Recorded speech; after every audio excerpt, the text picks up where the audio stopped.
എന്താ അവിടെ? ഹാജിയാർ ഇതിൽ ഇടപെടരുത്. ഇത് കുറുപ്പത്ത് തറവാട്ടുകാരുടെ പ്രശ്നമാണ്. ഇങ്ങനെ തല്ലി ചതയ്ക്കാൻ മാത്രം ചാത്തുണ്ട് കുറുപ്പത്തുകാരുടെ എന്ത് തെറ്റായത്? പറ, എന്ത് തെറ്റായതെന്ന്. ശമ്പള കുടിശ്ശിക തീർത്ത് തന്നാലേ പണിയെടുക്കൂന്ന് പറഞ്ഞതിനാ എന്നെ എന്റെ കെട്ടിയോളെ തല്ലിയത്. തണ്ടും തടിയും ഉണ്ടെന്ന് കരുതി പാവങ്ങളെ മെക്കിട്ട് കയറാന്ന് കരുതണ്ട. അന്റെയൊക്കെ ശരീരത്തിൽ ഒഴുകണ ചോര തന്നെയാ ഓന്റെ ശരീരത്തിൽ ഒഴുകണേ. ആളും പേരും ഉള്ളവരോട് വേണം യുദ്ധത്തിന് പോവാൻ. പോയി പറഞ്ഞേക്ക് കുറുപ്പത്തുകാരോട്.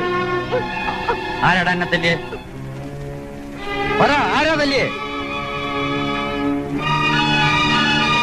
തിരിച്ചടിക്കാൻ.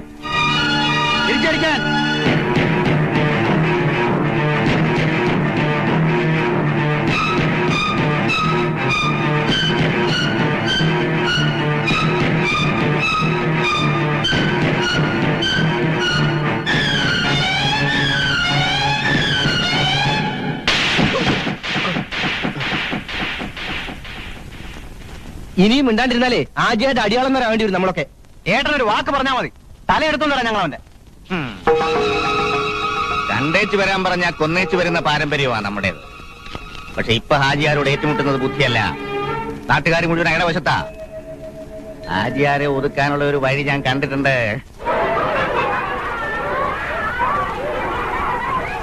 സ്കൂളും ഹാജിയാരെയും കാണുമ്പോ നിന്റെ മനസ്സ് പതറരുത്. ധൈര്യമായി ഇടത്തേക്കാലം വെച്ച് മുന്നോട്ട് പോടാ.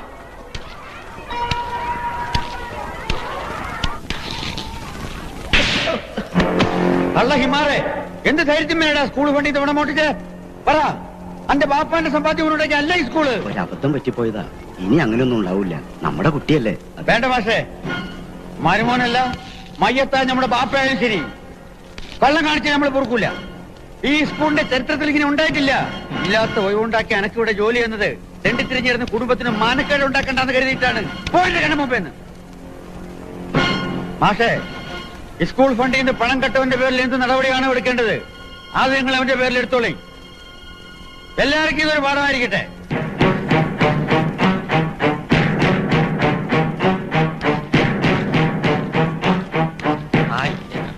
എന്താ ചോദിച്ചത് കേട്ടില്ലേ? ഞാൻ കുഞ്ഞാലിക്കുട്ടി, പുതിയ മാഷായിട്ട്. ആഹാ, നമ്മുടെ കോയ സാഹിബിന്റെ മോനാ? എന്താ ഈ വേഷത്തില്? മോൻ വലിയ പുരോഗമനക്കാരനാണെന്നാണല്ലോ കോയ സാബ് പറഞ്ഞു കേട്ടിട്ടുള്ളത്. പിന്നെ എന്താ ഈ കോലത്തില്? വെറുതെ അല്ല എന്നെ കണ്ടിട്ട് പെട്ടെന്ന് പിടികിട്ടാഞ്ഞത്. ഈ സ്കൂളിൽ മാഷായിട്ട് വരുമ്പോ ഇവിടെ അങ്ങനെ പ്രത്യേകിച്ച് നിയമമൊന്നുമില്ല. ഈ വേഷത്തിന്റെ ആവശ്യവുമില്ല. ഇസ്ലാമാണെന്ന് വിളിച്ചറിയിക്കേണ്ട കാര്യവുമില്ല. വാ കുഞ്ഞാലിക്കുട്ടി, അങ്ങനെ ഈ ഡ്രസ്സിന്റെ കാര്യത്തിൽ തടി തപ്പി.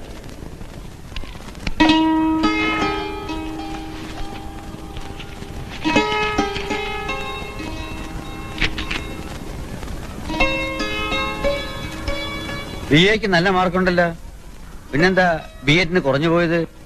ആ സമയത്ത് തടിമലിന്റെ ചുമതല എനിക്കായിരുന്നു. നല്ലത്. പ്രായമായ മക്കള് ബാപ്പാനെ സഹായിക്കണം. ഉദ്യോഗമൊന്നും കിട്ടിയില്ലേലും സ്വന്തമായൊരു തൊഴിൽ പരിചയമാവുമല്ലോ. അനക്ക് 2-2.5 വയസ്സുള്ളപ്പോ നമ്മൾ വീട്ടിൽ വന്നിട്ടുണ്ട്. അന്ന് എനക്ക് കുറെ കൂടെ നിറമുണ്ടായിരുന്നു. എന്റെ മോൻ സലീമും നീയും ഒരേ പ്രായക്കാരാ. പടച്ചോനോനെ നേരത്തെ അങ്ങ് വിളിച്ച് ബാപ്പ കഥയൊക്കെ പറഞ്ഞിട്ടുണ്ടാവുമല്ലോ. ആ, കുറച്ചൊക്കെ പറഞ്ഞിട്ടുണ്ട്.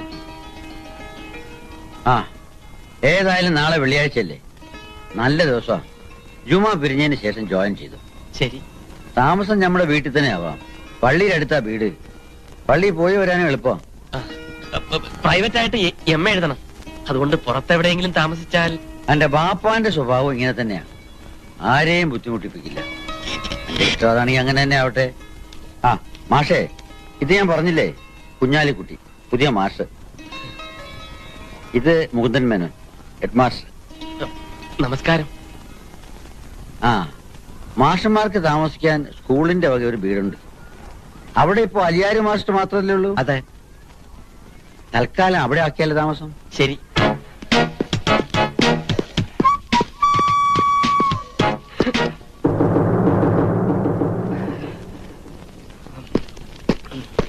ഈ പൂട്ടിയിട്ടിരിക്കുന്ന മുറിയാണ് ലൈബ്രറി.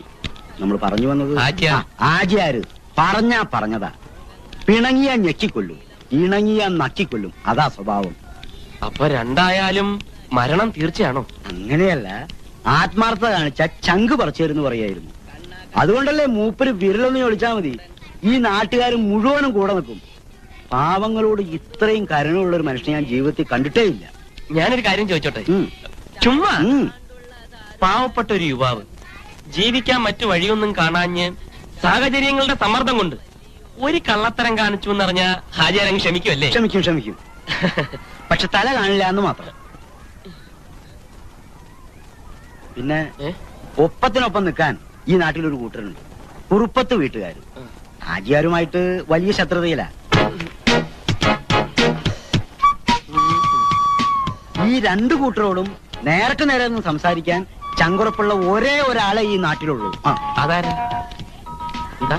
ഈ ഞാൻ. ഓ, ഡിസിപ്ലിൻ ഞാൻ സ്ട്രിക്റ്റ് ആയിട്ട് നോക്കും. അതെന്റെ ഒരു വീക്ക്നെസ് ആണ്. അച്ചടക്കവും ആത്മാർത്ഥവും ഇല്ലാത്ത ഒരിടത്തും വിദ്യാഭ്യാസത്തിന് വേരോടാൻ പറ്റില്ലെന്നാണ് ഞാൻ പറയുന്നത്. ഈ അച്ചടക്കത്തിൽ ഭംഗം വരുത്തുന്നത് ആരായാലും ഞാൻ മുഖം നോക്കാതെ ശിക്ഷ നടപ്പാക്കും. അതും എന്റെ ഒരു വീക്ക്നെസ് ആണ്. അയ്യോ, കള്ളൻ, കള്ളൻ, കള്ളൻ. അത് കള്ളനല്ല, ഹെഡ് മാസ്റ്റർ ആണ്. എന്തായി കാണിക്കുന്നത്? ഞാൻ ഹൈ ജമ്പിന് പ്രാക്ടീസ് ചെയ്യായിരുന്നു. ഇന്നലെ തനിക്കൊരു മെമ്മോ വരുന്നുണ്ട്, ഒരു ഷോക്കോസ് നോട്ടീസ്. സമാധാനം പറയണം. അത്രേ ഉള്ളൂ.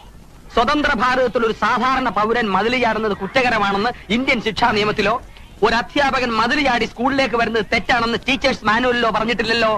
പിന്നെന്താ ചാടിയാല്? മാഷാണല്ലേ? അതെ, എങ്ങനെ മനസ്സിലായി? നല്ല ഡിസിപ്ലിൻ. അതാ ഹെഡ് മാസ്റ്ററുടെ പ്രത്യേകത.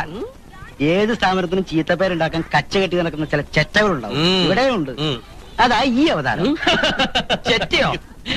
ഒരു സ്കൂളിന്റെ പുരോഗതിയെ മാത്രം ലക്ഷ്യമാക്കി നിസ്വാർത്ഥ സേവനം നടത്തുന്ന ഒരു അധ്യാപകനെ പ്രകോപനപരമായ യാതൊരു കാരണവുമില്ലാതെ ഒരു ഹെഡ് മാസ്റ്റർ ചെറ്റ എന്ന് വിളിക്കുന്ന തെറ്റാണെന്ന് ടീച്ചേഴ്സ് മാനുവൽ പറഞ്ഞിട്ടുണ്ട്.